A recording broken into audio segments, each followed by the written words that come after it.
যেই জায়গাতে আমার প্রাণের নবীর পা মুবারক পড়ে গেছে, যেই জায়গাতে নবীর পাড়া মুবারক থাকলো, ওই পাড়া দেওয়া পা মুবারকের পদচিহ্নের উপরে যদি আমি ইমাম মালিকের জুতা পরিহিত পাটা যদি আমার নবীর পদচিহ্নের উপর পড়ে যায়, কত বড় না বেয়াদবি হয়ে যাবে।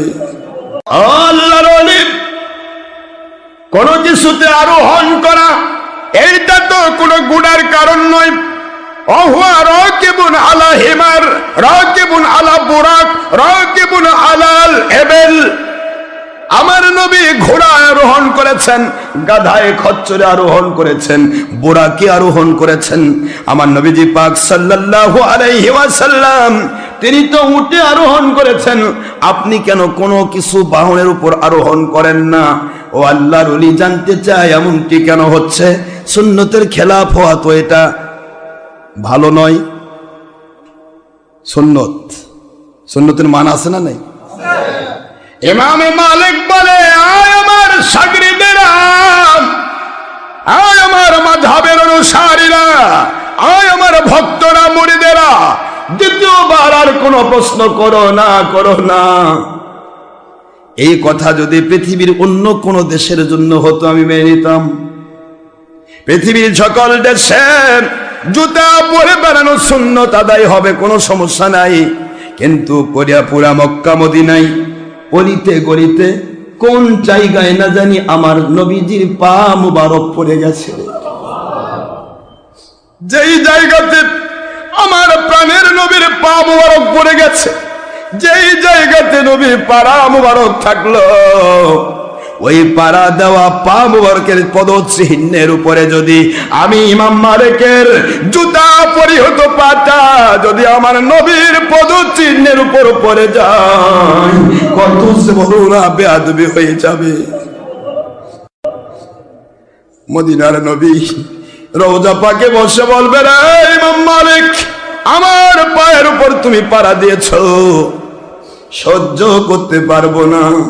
আমার পা যদি ফসকা পড়ে যায়, মক্কা মদিনায় আমি জুতা পরবো না।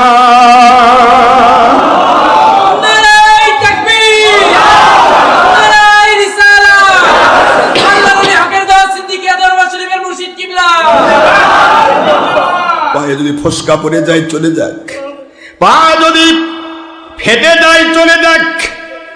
কোথায় কঙ্করাপূর্ণ রাস্তা, পাথর আর পাথর, মরুভূমির তপ্ত বালুকা রাশি, পুরা রাজ্যটা শুধু পাথর আর পাথর। এখনো এই মুহূর্তটা যে এসি দিয়ে ভরা, তারপরও পায়ে খালি পায়ে চললে পায়ে ফসকা পড়ে যায়।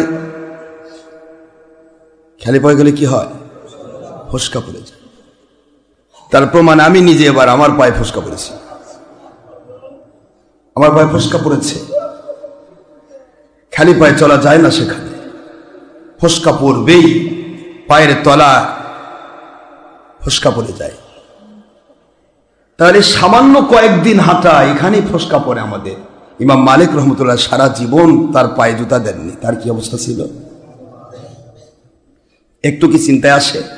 বাংলাদেশে মুন্সিরা কি ফতোয়া দিত, এই সুন্নতের খেলা, বেদাত করলো, বেদাত, নবী জুতা পরছে আর জুতা পরবে না। দেও তো একটা মুন্সি ফতোয়া, পারবে কি? এ তাকওয়া সবার পক্ষে সম্ভব নয়। তাকওয়া আলাদা জিনিস, তাকওয়ার মর্যাদা অনেক বেশি।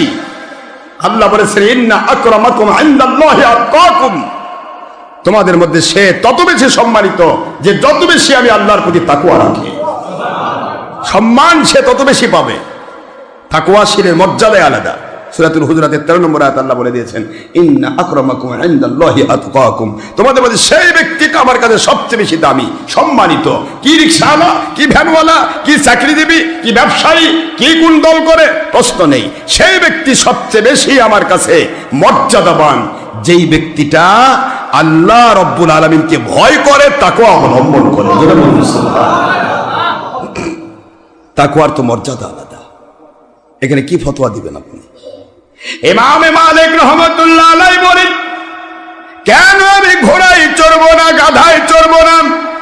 হেঁটে হেঁটে হাদিসগুলি সংগ্রহ করব, কারণ আমি যখন ঘোড়ায় চড়ে ঘুরবো, আমি যখন ঘোড়ায় চড়ে চলবো, আমার ঘোড়ার পায়ের ধুলিটা যদি কোনো মৌসুমের বায়ু এসে আমার নবীর রওজা পাকে পৌঁছায় দেয়, আমার নবীর রওজা পাকে যদি পৌঁছায় দেয় রে মুরিদেরা, তাহলে আমি ইমাম মালিক আল্লাহর হাবিবের কাছে কি জবাব দেব? ইমাম মালিক, তুমি মাতবরি করে অহংকার করে ঘোড়ায় চড়েছ, তোমার ঘায়ে ঘোড়ার পায়ের খুরের ধুলা আমি নবীর রওজা পাশে এসে ঢুকে গেছে, এই সহ্য করতে পারবো না, যার কারণে আমি কখনো ঘোড়ায় বা গাধায় চড়ব না।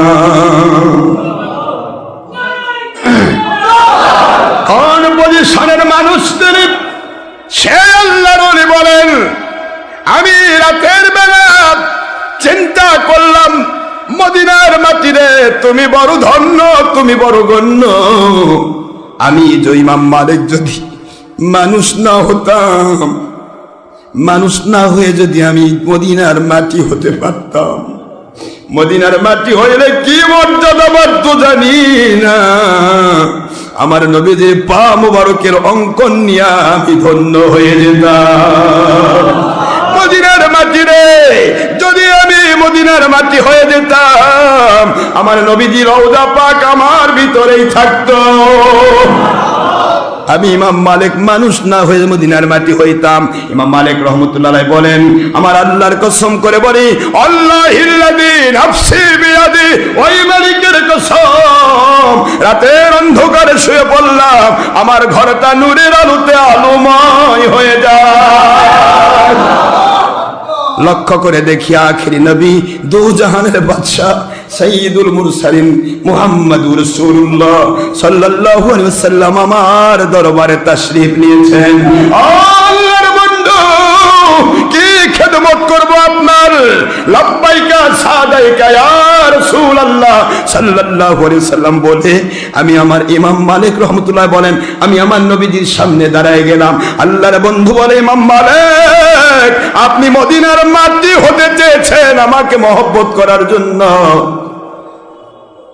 আপনার মহব্বতটা আল্লাহর কাছে কবুল হয়ে গেছে, আপনার মহব্বত কবুল হয়ে গেছে। ইমাম মালিক সারা দুনিয়ার মানুষগুলোকে জানায় দেন, দুনিয়ার মানুষেরা যদি পৃথিবীর যে প্রান্তেই থাক না কেন, ওরা যদি আল্লাহর সন্তুষ্টি পাওয়ার জন্য আমি নবীজির মহব্বত যদি ওদের অন্তরের ভিতরে রাখতে পারে, ওদের অন্তরটাই হয়ে যাবে মদিনা। আল্লাহু আকবার। মুসলমান, নবীজি পাক সাল্লাল্লাহু আলাইহি সাল্লামকে ইমাম মালিক দেখেছেন। আমাদের বাংলাদেশে এমন পীর সাহেবও আছে যে পীর সাহেব দুনিয়ার স্বার্থে নিজেকে বিক্রি করে দিয়ে বলতেছে, কই নবী দেখা লাগে না। নবীর দিকে কেউ বলে? নবীর দিকে বলা হয় না, এটা নিজেকে জাহির করা।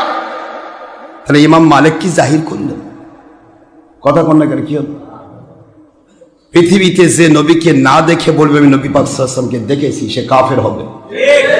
আর নবী পাক সাল্লাল্লাহু আলাইহি ওয়াসাল্লামকে যে দেখলো তারপরে যে কয় আমি দেখিনি, তাও সে কাফের হবে। অথবা কেউ প্রচার করলো আমার নবীজির পশম মুবারক এইটা, এই পশম মুবারক যদি নবীর হয়, আর কেউ যদি বলে নবীর পশম মুবারক স্বীকার করি না, সে কাফের হবে। নবী পাক সাল্লাল্লাহু আলাইহি ওয়াসাল্লামের পশম মুবারক নয়, কেউ যদি একটা ফালতু পশম নিয়ে বলে এটা নবীর পশম, সে কাফের হবে। এটা হলো আকায়েদ। ইসলামের শরীয়তের আকায়েদও বোঝে না গো আজকের 2 নম্বর পীর, ধর্মের স্বার্থে, দুনিয়ার স্বার্থে, অর্থের স্বার্থে নফসের গোলামি করতে গিয়ে আকায়েদও বোঝে না, ইসলামও বোঝে না, তাসাউফও বোঝে না, কোরআন হাদিস মাকিয়াস তো বোঝেই না। মাদ্রাসার বান্ধব চোখেই দেখেনি, বিভিন্ন পীর সাহেব তোমরা দৌড়াদৌড়ি করে 2-4 টাকা কামাইয়ের একটা ফোন দিয়ে আটে বিভিন্ন পীর পীরগিরি করতেছে। এরকম পীর আছে না নাই? এরেম নাই, কালাম নাই।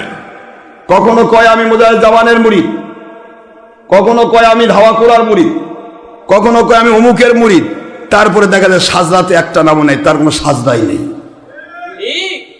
তার সাজদা কি, কোত্থেকে খেলাফত আসলো, কে তোমাকে খেলাফত দিল, এইরকম নাই। তার এই সমস্ত পীরদের তো শয়তান দখল করবেই, কথা ঠিক না? কত বড় স্পর্ধা পীর সাহেব বলতেছে একজন পীর, আমি নাম বলবো না, কিছুদিন আগে আমার খুব ভক্ত ছিল, আমি কোনো পীরের বিরুদ্ধে নই, আল্লাহর কসম, যারা হক্কানি ওলিয়া উলিয়া, যারা হক্কানি মুফতি মুহাদ্দিস মুফাসসির, হক্কানি আলেম, তারা আমার মাথার তাজ।